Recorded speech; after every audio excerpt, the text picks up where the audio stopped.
It was noontime today in the center of Beijing when a man walked to the middle of the Avenue of Eternal Peace.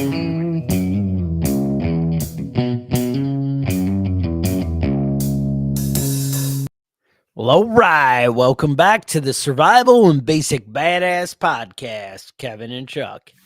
Today, well, we're going to talk about when things go bad, do your values change? Like, what are you willing to do to protect your family? Do you do anything? I mean, is that the most important thing? Or is it more important to go out and be like, well, I did the right thing? I was a Mhm. good Christian, or I, you know, I helped my neighbor, or I was a good Democrat. I gave him everything. Um, I didn't want to see any babies go hungry. Mhm. Uh, One of the biggest examples that I've ever, considered is, when you think of things like the Donner Party. Now, the Donner Party was the story ends in cannibalism. So If you hadn't heard, spoiler it's alert. not gonna end well. And that's not the only thing. I mean, there's so many things that I want to touch on this. There's so many different ways that the world can turn bad, and it basically the what is it you just keep kind of turning down different paths, finding different compromises that you make more and more, and then you're like, well, I already did that. Like, all right, so the world ended, oh, it's an EMP. These stores are going to be looted, all the groceries are going to be gone. Do you just go and take yours before somebody else gets it? Or are you down? You're down for stealing right away? Yeah, I mean Oh, that's okay. the thing is a lot of people. Um, it's easy to have good morals and stick by your principles Right. if you're not hungry and you're Now, not cold, right.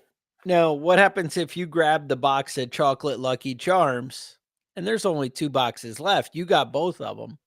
and And somebody somebody's got like, their "Hey." hand on my Lucky Yep. Charms. And they got their hand Uh, on your Lucky Charms and you're like, "Hey, that's not okay." Now, nah. what happens then he punches you in the face? What if this guy's maybe big enough How to is he open. gonna punch me in the face if he's already missing his hand? Oh, well, I think you just drew a line right there, Kevin. That's what I'm talking about.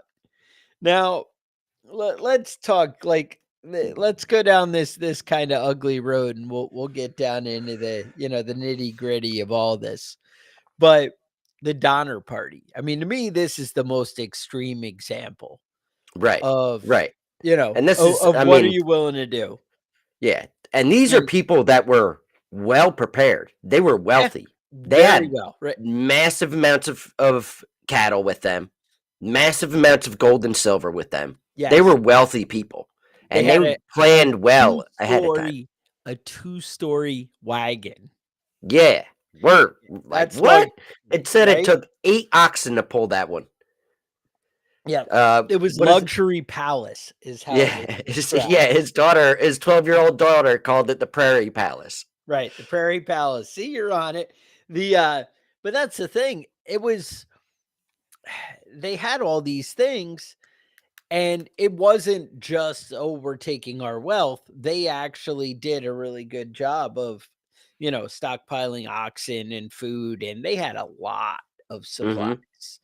Mhm. Yeah. And it was well thought out supplies. Now, it all kind of went wrong. Um, this guy came out with a pamphlet because, anyway, you can make a buck. I'll put these PDFs on the interwebs about how to, I don't know, grow tomatoes in your backyard and it'll change your world and whatever. This guy put out a pamphlet and it was how to go to freaking California and Oregon. And it Right, I was forget what it was. Hastings was the guy's name. The Immigrant's Guide, that's what I was trying to Right, of the remember, yep. Oregon and California to Oregon and California, and basically what he did was he came up with a shortcut because everybody Smart. was doing the whole Oregon Trail, and there was Mhm. a Utah Trail because a lot of people were going out west. This is 1846, a little bit before the gold rush, but there was, a shortage of land, right? Because they were so overcrowded in the 1800s, Right. overrun. 1800s They're not a 1800s square. Illinois. Yeah, I used to live in Southern Illinois where these guys started out, and there ain't nobody there now. I don't know about 200 years ago. So overcrowded, Kevin. Mhm. They're like, all right, let's go to California. Now there was the Reed family, and he has the argument, well, my wife gets headaches, maybe the better California climate. We can This is Mr. and Mrs. Reed. I had a picture I dug up if you're watching it on the Oh, YouTube. wow. Yeah. Oh, They are she's an gorgeous. attractive woman. She looks like the type of woman that was just a bitch, and you said she had headaches to Is that what it justify it. is? To just be Yeah. like, yeah, it's, and he's like, anything I could do to get her to just stop. And so anyway, they were like, all right, let's check out this Hastings Trail. And they ended up, when they get down to Missouri, they meet up with the Donner Party, his two brothers, James and Jacob. And when they get together, and the numbers kind of fluctuate as this goes because this trip takes several turns. But it's basically 87 people when the Donners and the Reed get together and they head out. And they're all down for this, 400-mile shortcut. Now, Mhm. what they didn't know was that the guy who just looked at a map and was like, oh, this looks like a better way, Yeah. didn't actually try Why it go out. west and north if you can Yeah, just go like diagonal?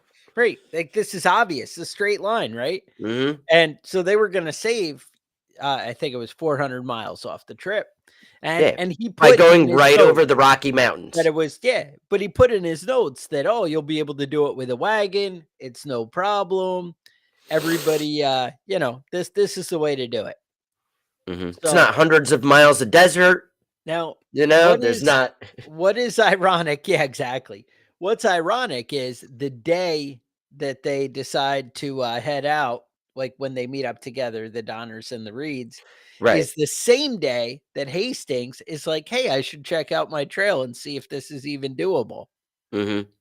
And so he actually is coming from the West Coast Right. and he's like, hey, I'll meet you guys. And we'll head up. So they call it Laramie Hastings cutoff is the shortcut.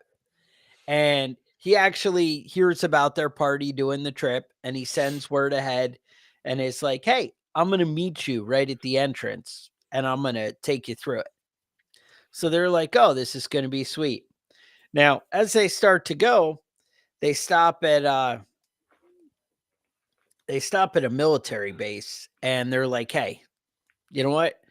That's really a bad idea. I would not recommend taking this Hastings cutoff.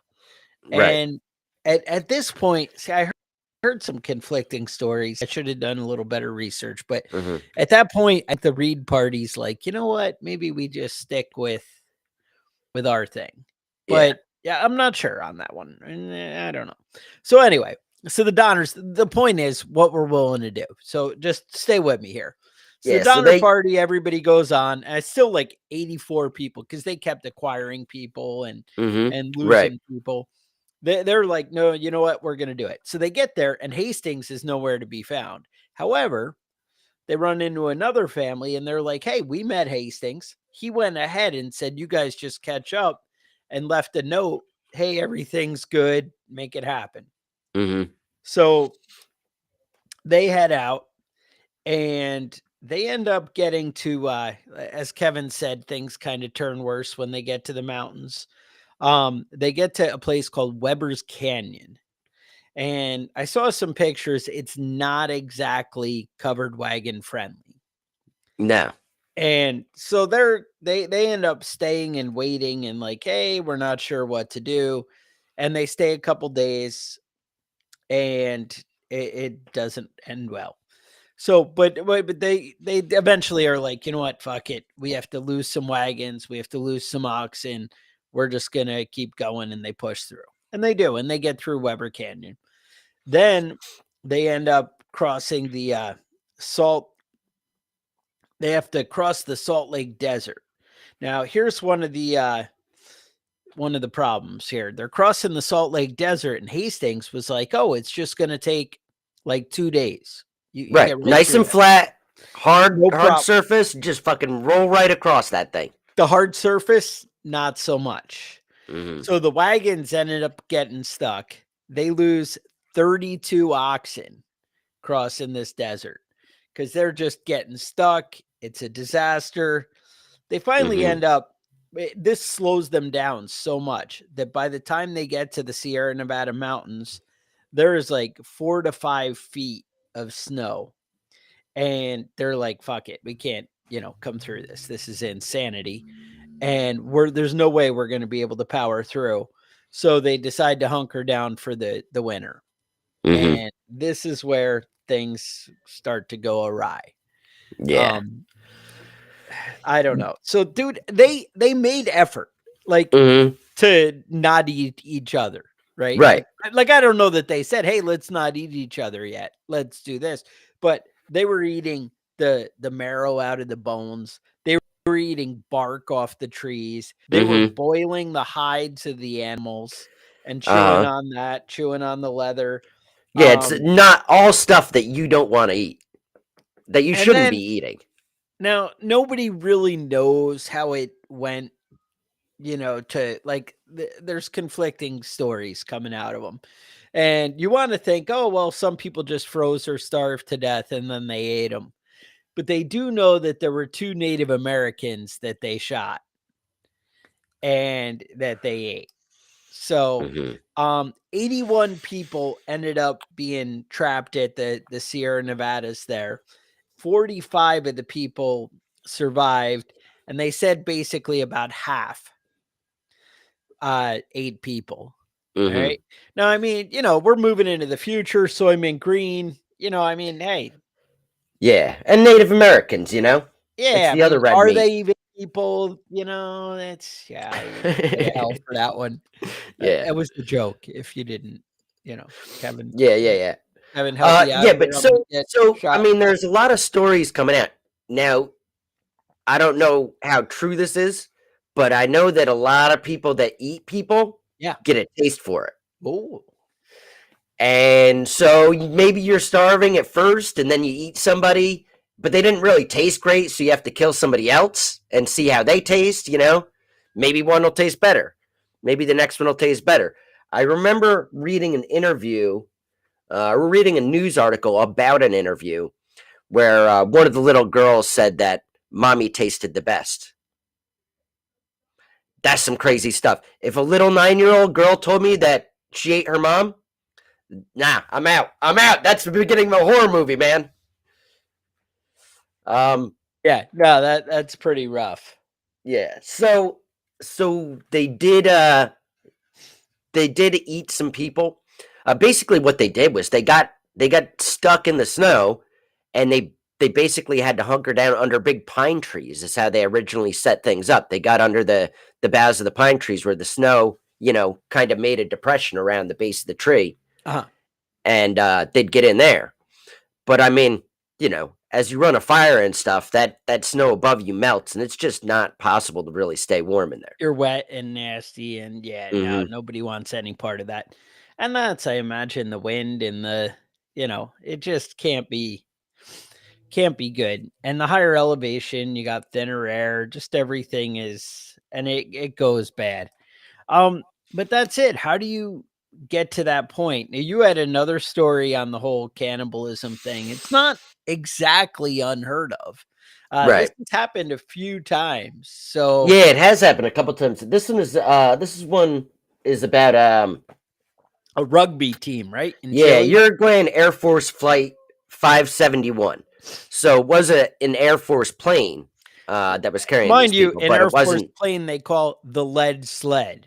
Yeah, So, yeah, it didn't work out as good as at the flying part, but we'll see. So on October 3rd, 1972, a controlled flight in the terrain due to pilot error mm, uh, crashed in the mountains between Uruguay and Chile. Was actually in Argentina in the Andes Mountains.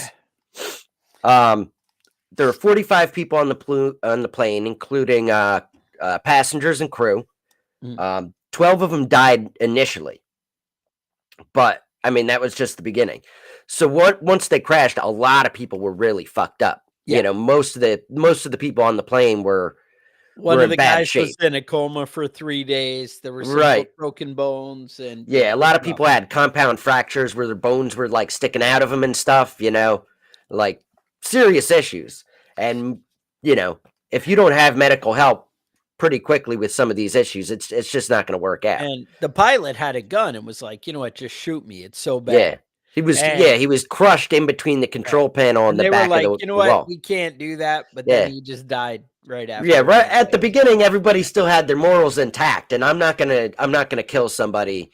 I'm not gonna help somebody commit suicide because you go to Right. hell for that stuff, Go to hell, man. You're Yeah, saving you from eternal hellfire. Just tough it out a little longer. yeah. So they basically wouldn't kill anybody, so everybody just suffered and died first. All the Yeah. grievously injured people. Right. Ultimately, out of the 45 people, 16 people survived. This is what they had for 72 days. This is the food they had on hand: 8 chocolate bars, 1 tin of mussels, 3 small jars of jam, 7 bottles of wine, 1 tin of almonds, and some dried plums for 33 people to Sure. start with. So, yeah, that stuff runs out pretty quick. The eight chocolate bars were pretty much gone immediately. Said one of the guys for the first week, all he ate was a chocolate covered peanut. But For a week. even for a whole week, the first week, he wouldn't eat anything except for that. And still the food was basically gone within 2 weeks. They were on starvation rations on day 1. And the worst part, well, I guess it's good news and bad news for them, but they were able to get a radio working. Yes. And they Just found out long they enough. called off the search Yeah, party, just right? in time to find out they called off the search for him. So luckily they didn't, they knew that they had to get out of there themselves if they were going Right. to get out of there. Nobody was going to find them. They Right. were way off course from where they're supposed to be when Well, they that was crashed. so yeah, when they started going down, the pilots reported that they were a minute away from the airport. And that's why they actually turned. They were heading straight and they turned towards the airport, but it turned out they were 11 minutes away. And when you're in a plane and going, 120, whatever, 130 miles an hour, 11 Right. minutes is kind of a big deal.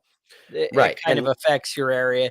They said the plane was just a big white tube, and looking for it in the snow didn't really help. Yeah, exactly. It was white on white, and there's no, they tried to do stuff to make it more visible, but basically by the time they started like chipping paint off and laying out tarps and stuff, there wasn't anybody flying over this area. This wasn't a place that was in between 2 other places. It wasn't on the way to anywhere. Yeah. So to the guys, so eventually there's an avalanche, and more of the people were buried in the avalanche and killed. And the bodies, what do they call it? Flash freezing, right? When you take a piece of meat and chuck it in the freezer and it freezes quick, you don't have to worry about it spoiling or anything like that.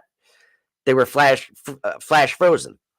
So after starving and realizing there's no way they're going to hike out of there without Right. having any food, without having any protein or calories, that's what they had to do. That was the only real option left other than sitting there and starving and freezing to death. Yeah, no, it's pretty brutal. And that's it. So eventually one of the guys is like, hey, the captain, I was thinking we might want to eat him. And Mhm. this is the one that already died. This is the Yeah. guy up front that, was like, hey, shoot me. And basically I think that's the only cannibalism that occurs. Is that right? On the plane ride? That's my understanding with this plane crash. Is Yeah, the captain, but I think they only ate one person. I'm not clear on this because I know that they had big discussions about if I right. die, you can't eat me. If I die, you can't eat me type of stuff. Right. I mean, hey, I'm the guy that says no. That's a no-go. Nobody want. Yeah. Well, Really, you're pretty we've had that selfish if you won't discussion. let your buddies, eat Yeah. you. I mean, really, come on. I think we've had this discussion. You said that I couldn't eat you Mhm. in a worst case situation, And you and said I you said would anyway. Right. everybody can eat me if I die. Everybody can eat me except for Chuck. Right. That sounds right. There's no meat for you, dude. Like, you're gonna be greedy with your meat. Now you can't have any of mine either. Yeah, no, that's a little rough. No. Yeah, Alive is the name of the movie that was based on this event. Yep. Oh, the chili guys? Yeah. Yeah. Oh, yeah. No, that definitely is a true story all day. That definitely happened. Um, yeah, no, that's rough. And that's the thing. I mean, you can go a long time without food, but you lose energy, you lose reasonable thinking. Yeah. There's a lot.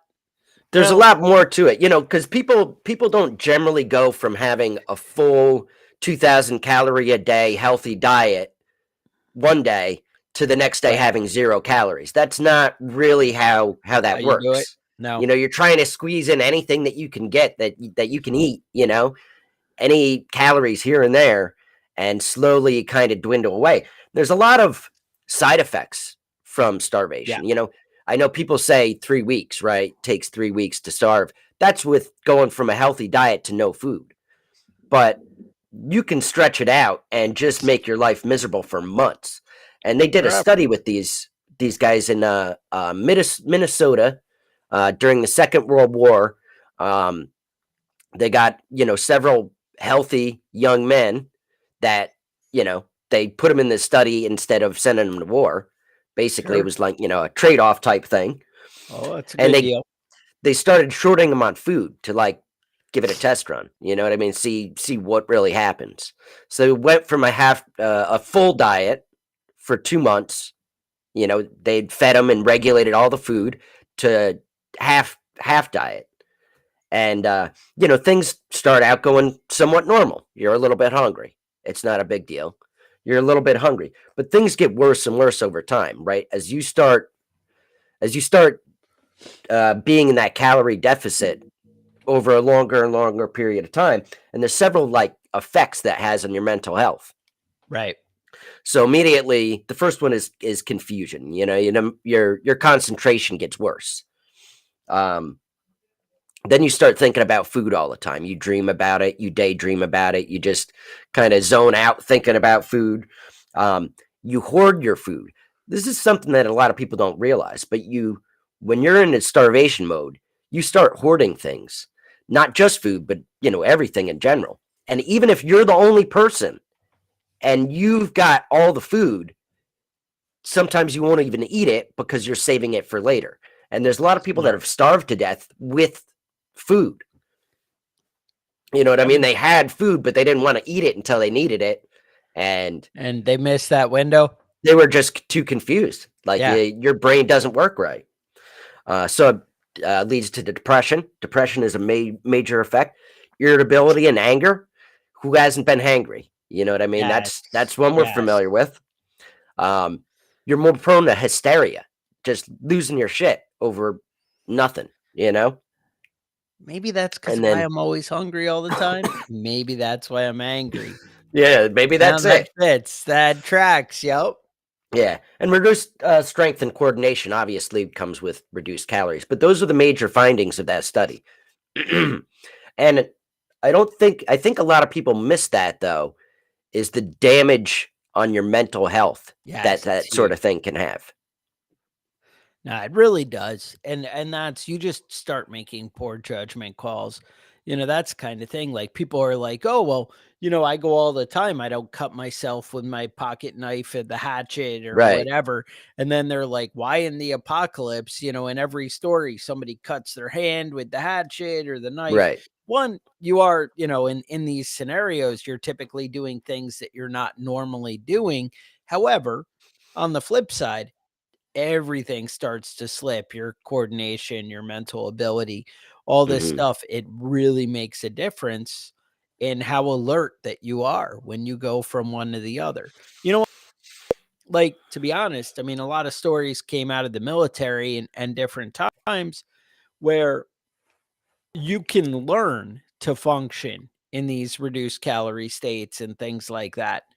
But there's a learning curve, Right. and that's, it's not going to be an instant thing like that. So yeah, having a plan, somebody, mentions like rationing your food and kind of figuring it out, but maybe also trying out some of these things, doing a little fasting or a little something, beforehand and kind of start to understand how your body reacts and how you feel and how your decisions are. Maybe not a bad idea, Yeah. maybe something worth trying out. Going 3 days without food isn't the worst thing that most of us could do anyway. What? Just Kevin, for what are you being a trying fat to ass, you say? know? Yeah. No, exactly. No, but I mean testing out, seeing how your body functions, how you function, how your brain works. I can tell you this, Yep. 1 or 2 days without any food, with reasonable amount of water, to maintain your hydration, that sort of stuff, it'll give you a lot of mental clarity. You know what I Oh, mean? oh, But after that, it's a quick it quick gives you mental downturn. clarity. Your brain is doing that so that you can find something to eat. But after that, it goes downhill fast. It gives you that quick boost, right? Mhm. Now, another scenario, right? We're talking about the bad decisions and the things you have to do. What about there was that movie 127 Hours? So it's Right. Aaron Ralston. Uh-huh. That's a guy, he's out hiking. He's in the whatever, the Stone Mountains, desert, I guess. Desert's where I'd go. And I mean, based on the clips from the movie, I don't know, I couldn't sit through a movie like that. I couldn't do it. I But watched it. It took did about you? 27 hours to get through the damn movie, though. Right, Just right. kept That's what I going was and afraid of. going. But Uh-huh. basically, he falls down into a ravine and a rock breaks loose and comes down. And what happens is his hand gets pinched between the rock where just kind of it's exposed about it, his wrist. Right. And what had happened was the rock, will say, I mean, I'm guessing, looked like it weighed about 150 pounds, but it's above him and pinching his wrist, like, and it's kind of wedged in between the cliff. Right. Like he's in like a ravine, in Mhm. a, Right, it's wedged a valley, between the 2 and rock it's walls. wedged between the two. So one, it's wedged, so you have resistance there. But two, you have nowhere to stand. You're exhausted, whatever, and he can't push the rock back up to free his hand. And Mhm. that's basically how that plays out. But he's forced where either I'm going to be dehydrated and die for sure, Mhm. or all I have is my like pocket knife or Leatherman, I think it was. And I got to cut my wrist off so I can get out of here and go get help and Right. get water and food and live. Now, how do you do that? I mean, I'm sure there are people who would just die in that situation, that they Right. could not bring themselves to do that. And that's the thing, like, even in fights, though, I don't know, do you have insight you wanted to touch on with that one, or is that enough, Yeah, gore? I mean, I think I we mean, that talked one is there. one that really grosses me out because he had to break his own bones. Yeah, Because you can't just cut through your middle of your arm. right. So he had to break his own Well, it has a bones and thought, cut it. but yeah, Oof. Yeah, and that's that's it. Don't do dumb shit like that. I do dumb shit like this all the time. This is definitely something that could happen to me. yeah, and Um, that's it. When you go, they say, "Oh, don't go hiking alone." Well, yeah, yeah, okay. yeah, you can't always find somebody to go with you, and sometimes you got to get out in the woods. That's Exactly, my don't do dumb my shit. take. But yeah, that's dumb shit to do. But I That's mean, I do dumb shit all the time.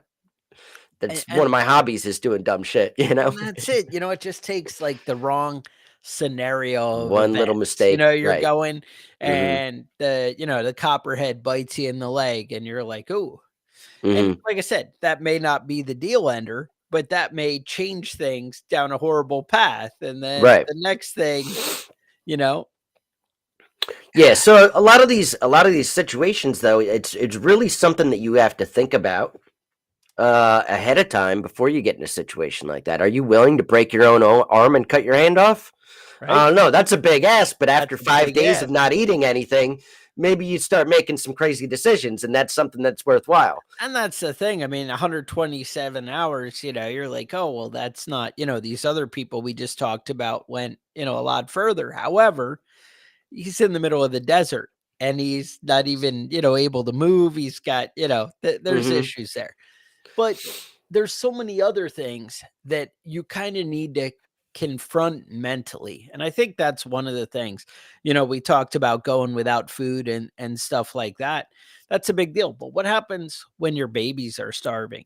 When, Right. what are you willing to do? Are you willing to break into somebody's house and take from, at first you're like, oh, well, there's some empty houses in the neighborhood because whatever apocalypse happened in EMP and these other people, I know they were away on vacation in Bermuda. Do I break into their house and take some of their food? Maybe you tell yourself, well, I'm just borrowing it, Right. I'll and pay him things get back. back to normal. Yeah. I'll give them back their food. Or maybe you're like, nope, I'm moral and I'm above that. And then everybody else comes and takes from that family. All Right. right. So that house has been Right. looted There. and Everything whatever, is or the fair, right? grocery store, right? The Mm-hmm. grocery store on the corner, that's already been looted. You didn't do it because you're not that kind of person. Right. Okay. So you didn't take anything from the grocery store. Now you kind of have nothing left. And now your kids are hungry. And what do you do? Mm-hmm. Now the only person left to take is you're seeing, oh, there's guys at the end of the road and they went to all the empty houses and they took all the stuff and they have a lot at their They have a house. lot of stuff there. I can Yeah. see a lot of supplies there. And I feel like, they should share, but they're not. They stole it, you know? And I mean, is it rightfully theirs? So is it okay if I take from them because they're bad Right. people? Mm-hmm. Right. Right. Or maybe you go down the road a little further and because those guys, you can't overpower them anyway. Now, what about the family next door? I mean, that guy, it's only him and his wife and they're old. Right. They're And old people. your kids are young and they got to eat and they're crying every day, and the little daddy, I'm starving, I could Mm-hmm. die. Or maybe they're at the point where that's how they were 2 days ago, but now they're not even talking Right. and they're just sitting there. Mm-hmm. And now what do you do? What's the answer? Yeah. They say that the lower your income becomes, Okay. the more prone you are to believe stealing is okay.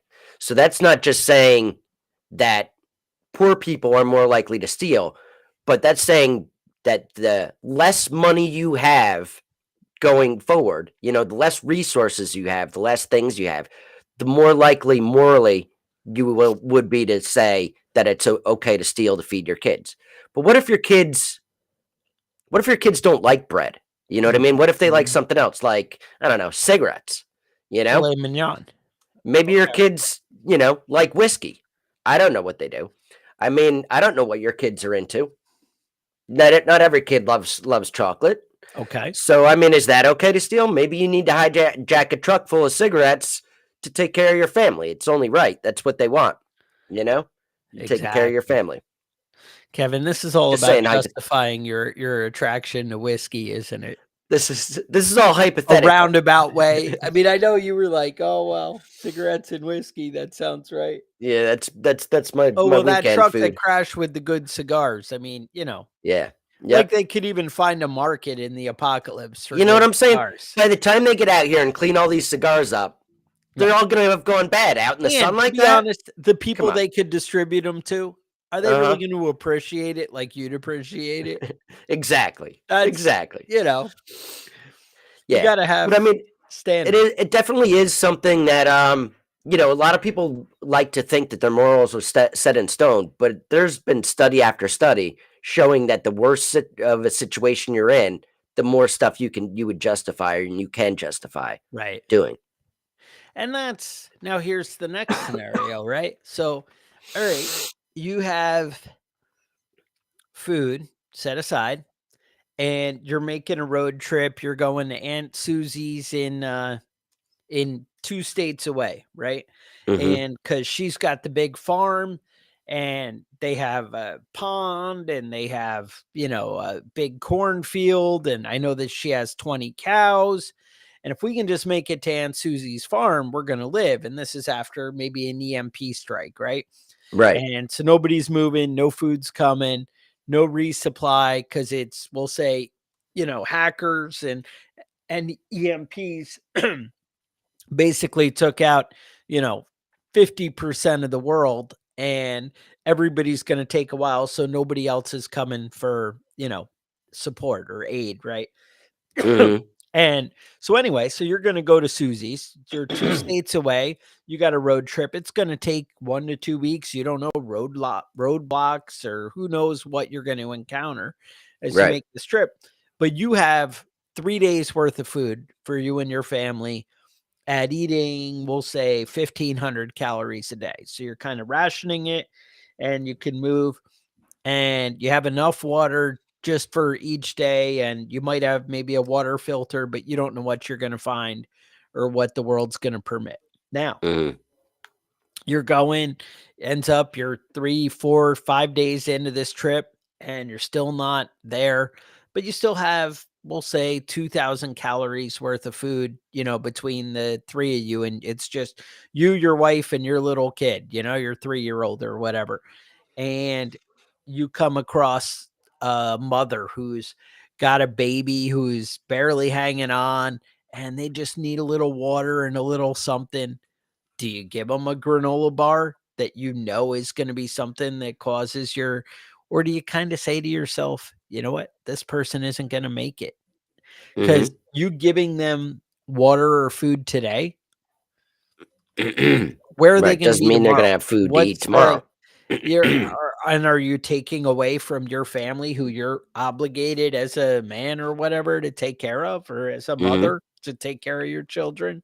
Right. You're You know, responsible for those kids, and if you're a man, you're responsible for your whole family, your but then wife are too. you heartless? Do you have no compassion? You don't care about, anybody else, or how does that work? Are you like, well, God will provide? Well, maybe God did provide when he had you prepare and set aside those granola bars and Right. For the whatever. trip. Mhm. That's people always say, there's that joke about the guy's like, well, I'm stuck on this island and God's gonna save me. I prayed about it. And a guy comes by in a boat and he's like, hey, look, I got this nice boat here. I can give you a ride back to the shore. And the guy's like, no, I'm waiting for God. He's gonna save me. Mhm. And and then somebody else comes by and is like, hey, I can help you out. I'm a good swimmer. I can pull you. We can make it. And no, no, I'm waiting on God. He's gonna help me. And then ends up starving to death and dies. And Mhm. he meets God, and God's like, hey, he's like, why'd you abandon me? Why'd you leave me on that island? And God's like, dude, I sent a guy with a freaking boat. Like, what do you want? Right. And exactly. I mean, that's the thing. You are obligated to take care of yours. And I'm not saying you don't help people. I'm saying you need to think about your actions. Yeah. Now, It's real there's easy to help people when you've got plenty, you there's know? there's another scenario though where you start giving out food and be the guy, oh, they have enough that they can give some out. Mhm. That means that's the guy I need to rob and to take from, Right. you He's know? got extra. And that's the thing, Uncle Whiskey says, "Help the stranger and send them packing." Maybe that's the right answer, but it depends how well prepared you are and how capable you are to replace what you have, Mhm. and that's something to understand. But one of the things I've seen in one of the prepper novels, and I thought was a really good idea, was even when they had excess, like, so think about if you had, like, I think in the novel I read, it was about they had a ton of wheat. They had some wheat silos and they were able to make loaves of bread and they were able to kind of give it to people. But, or if maybe you have a well, right? So you have endless supply of clean water because you have a well that you can access and Mhm. whatever, then maybe you offer it out, but you offer it in trade. Um, what happens then is it creates a mindset of it's not a free, unlimited resource. Right. And maybe you're lenient on what you accept in those trades, but trading your commodities versus just being here's free stuff Mhm. really help you out. It might create a better community and a better something. And maybe you can use those trading supplies in order to help other people in the future. So I'm just saying these are things that you might want to think about. Looters and Right. beggars. Is that Yeah, who it feed the looters to the beggars. smart. Yeah, I think a lot of these stories, people romanticize. You know what I Yes. mean? Like, I'd be the biggest badass. I'd be Yep. the one that would make it. I'd be the one. And I can't tell you how many stories I read this past week of like Arctic exploration and stuff, where they're trying to find the Northwest Passage, or they're trying to cross Right. Antarctica. A bunch of people trying to do dumb shit that they shouldn't have been doing, and they get stuck. Ship gets frozen into the ice. Right. They're on ice. There's no food. There's no vegetation. They have supplies maybe, but how are they going to stay warm? They got to break that ship up. Then they're really Right. screwed, right? Right. So you start walking. 600, 100, 200 miles across nothing but snow, with only what clothing that you're able to scavenge together, and maybe none of it's waterproof. I read a lot Right. of these stories about guys that were stuck on, next to the ocean, soaking wet with no waterproof gear, no Right. wool, no, and you know they'd go hiking from this point to that point where they know that there's a city, and people start dropping off, and maybe Yeah. maybe the last guy gives up 5 miles away from getting to civilization and safety, you know but Yeah. nobody's going to carry you. They're all dying too, you know? And It's everyone thinks they're the badass. But if they knew that town was only 5 more miles away, would they be able to do it? right. Do you have You know? enough resolve? Who Right. knows? And I those don't know. types of situations, when you go that long, freezing with frostbite, your toes and fingers are just, falling off at this point. You're losing appendages. How much are you willing to tolerate? How much pain can you go through before Right. you lay down and die? But I think like the reason we wanted to touch on this, and one of the things that, why we went down this long road here is it should make you think about how you prepare. Are you going to one how are you going to deal with predators and looters and friendly people, who need help? You can't help everybody, but maybe it also makes you think about how much you store, how you store your food, where you put it, how do you keep it safe? How do you have enough? Do you, have it all out and exposed and you're out barbecuing, when things go bad or whatever? Now, I understand day one or day two of a bad situation, people are probably, cooking out the stuff that was in their refrigerator that they don't have a Yeah, way there's to going to be a store. lot of Going to barbecues be on a that lot of first that. couple of days. Yeah. And, no worries. But the with that, you still might want to put enough stuff that aside that you might be able to help other people. Maybe you have some kind of long-term ration food that, is cheap and you can have in bulk or whatever, an extra 50-pound bag of rice than what you were normally planning, Hmm. $25, but you can kind of fill some bellies. But again, if you look like the well-stocked guy and you come out right out of the gate, then everybody's like, "Hey, we should anyway, sorry, I'm looking at the comments and realizing you guys are all jerks. Yeah, but you should have enough to help out other people, or, you know, who knows? They all turn on you. And if you show your stores and let people know what you're really dealing with, they're going to be like, "Hey, we should all pool everything together. We're all Right. in this Let's all put together." our, yeah. Yeah. I've got 3 hot dogs. What do you got? Yeah, I got 3 hot dogs, and you have that 200 pounds of rice. That's the Yeah. thing. But maybe if you plan, you can help. But again, make sure that you're setting things up in some kind of barter or trade way where people understand that it's not an endless supply, and it's not because, it takes a long time for people to, accept the idea that help may not be coming. Yeah, Hmm. or that Right. things, because they've always known the government to take care of things, right? You guys have always seen the government do such a bang up job, solving problems Why wouldn't they solve problems with a, a major catastrophe? Anyway, Uncle Whiskey, Slow Burn, all you guys who make it to the live show, I appreciate it. I appreciate you guys are here. And damn, I can't keep focused. I can't look over at the chat and when Kevin starts talking, I can kind of sneak in a glance or whatever. But man, it falls apart quick when I start reading things. I just become paralyzed and I'm like, I don't know.